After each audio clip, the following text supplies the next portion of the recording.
नमस्कार मैत्रिणींनो, प्रियंकाच रेसिपीमध्ये आपलं मनापासून स्वागत. बऱ्याच वेळेला घरी दही लावले तर ते आंबट बनते, कधी कधी तर खूप पातळ लागते. अशा तक्रारी तुम्हाला येत असतील तर आजचा व्हिडिओ हा तुमच्यासाठीच आहे. हे दही खूप घट्टसर तसेच मलाईदार बनलेले आहे. तसेच मी हे दही मातीच्या भांड्यामध्ये लावलेले आहे व या दह्यापासून मी तुम्हाला झटपट होणारी लस्सीही बनवून दाखवलेली आहे. शिवाय हे दही लावताना मी फक्त विरजणाचाच वापर करून हे दही लावलेले आहे. हे घट्टसर दही लावण्यासाठी फार काही सामानही लागत नाही. चला तर मग रेसिपीला सुरुवात करूया. दही लावण्यासाठी मी येथे एक स्टीलचं पातेलं घेऊन त्यामध्ये 1 लिटर दूध घालून घेत आहे. दही लावण्यासाठी मी येथे आज म्हशीच्या दुधाचा वापर करणार आहे. तसेच म्हशीच्या दुधामुळे दही खूप घट्टसर बनते. येथे मी अशा प्रकारे चमच्याने हे दूध हलवत आहे, जेणेकरून त्याच्यातील जी वर आलेली साई आहे ती त्या दुधामध्येच मिक्स होईल. बघा, साधारण 5 मिनिटे मी हे दूध अशा प्रकारे हलवत उकळून घेतलेले आहे, जेणेकरून ते थोडेसे घट्टसर बनेल. दूध येते असेच छान उकळून झाल्यानंतर परत ती मी 5 मिनिटे उकळून घेत आहे व बघा ते आता थोडेसे घट्टसर बनलेले आहे. आता हे दूध मी थंड करण्यासाठी ठेवून देत आहे. इकडे मी येथे मातीचे भांडे घेऊन ते अशा पद्धतीने 3 ते 4 तास पाण्याने भरून ठेवले होते, कारण हे असे ठेवल्यामुळे दही छान लागले जाते. मातीच्या भांड्यामध्ये दही लावल्यामुळे ते घट्टसर बनते व ते थंडही राहते. बघा, इथे दूधही छान कोमट झालेले आहे. तुम्हाला मी बोट घालून दाखवते. बोटाला सोसवेल इथपर्यंत दूध कोमट झालेले आहे.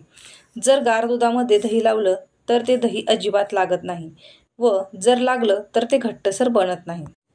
येथे हे कोमट झालेलं दूध मी मातीच्या भांड्यामध्ये ओतून घेत आहे व यामध्ये मी अशा प्रकारे 4 ते 5 चमचे विरजण घालून घेतलेले आहे व हे विरजण घातल्यावर ते अजिबात हलवायचे नाही.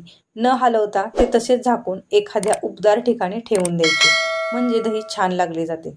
रात्रभर मी हे दही असेच ठेवून दिलेले आहे व दुसऱ्या दिवशी सकाळी तुम्हाला दाखवते ते कसे लागले आहे ते बघा. इथे झाकण काढून बघूयात, दही किती छान दिसत आहे. शिवाय तुम्हाला मी ते चमच्याने काढून दाखवते. बघा किती घट्टसर दही येथे लागलेले आहे.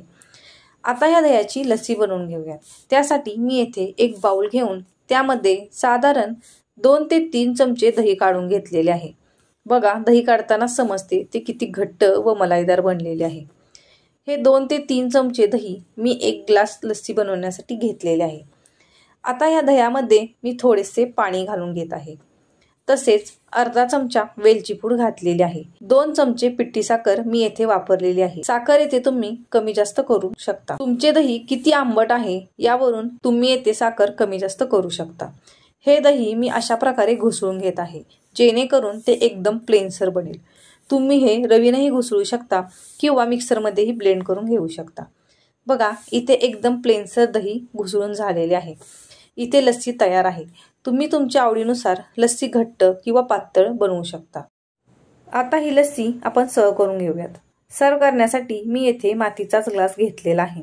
साधारण 2 ते 3 आईस क्यूब घालून मी ही घुसळलेली लस्सी त्यामध्ये ओतून घेत आहे व यावर बदामाचे काप घालून मी ही लस्सी सर्व करून घेत आहे. बघा किती छान व मार्केटमध्ये भेटते अशी मलाईदार लस्सी येथे तयार झालेली आहे. आज मी तुम्हाला परफेक्ट दही कसं बनवायचं व त्यापासून मलाईदार लस्सी कशी बनवायची हे अगदी सोप्या पद्धतीने करून दाखवलेले आहे.